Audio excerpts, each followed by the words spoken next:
Today, we're discussing a recent decision from the Supreme Court that held that regulations designating the United States as a safe third country do not infringe on refugee claimants' right to life, liberty, and security of person.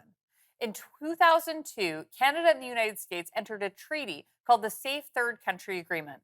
Under this agreement, refugee claimants must seek protection in whichever of the two countries, Canada or the US, that they enter first after leaving their country of origin. So a person would not be able to claim refugee status in Canada if they arrived here from a safe third country like the United States.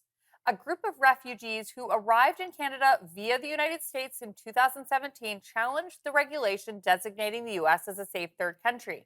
These refugees feared gender based persecution, ethnic persecution, and sexual violence in their countries of origin, and argued that designating the US as a safe third country violated their life, liberty, and security, as well as their equality rights.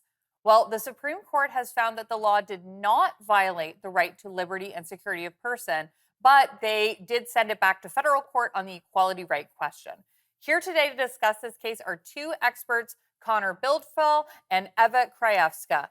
Thank you both so much for joining me today. Now, I outlined the background here, but I'm sure that there are some details that you'd like to add. Eva, what background do you think is important for people to know? And I think I'm especially interested in the stories of the people who brought this challenge.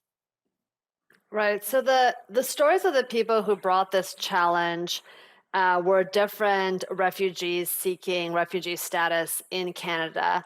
As you mentioned, they would have all traveled or spent some time in the United States before coming to Canada. One came from El Salvador, where she suffered gender based violence. Another came from Ethiopia, where she was a member of a minority ethnic and religious group. Another came from Syria, where she also suffered from gender based violence. There you had these claimants, individuals who had been in the United States, came to Canada, and attempted to make refugee claims. And how this happens is as a result of the Safe Third Country Agreement, when one of those people tries to make a refugee claim at the border, it is the CBSA agent at the border that informs them right away, because you have spent time or are coming from the United States, you are not eligible to make a refugee claim. And at that point, they are normally returned to the United States.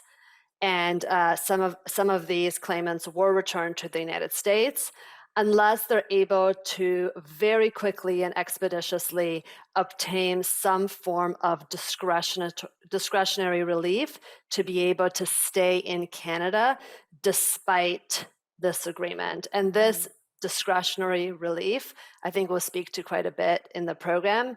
It's kind of referred to as the safety valve in this case.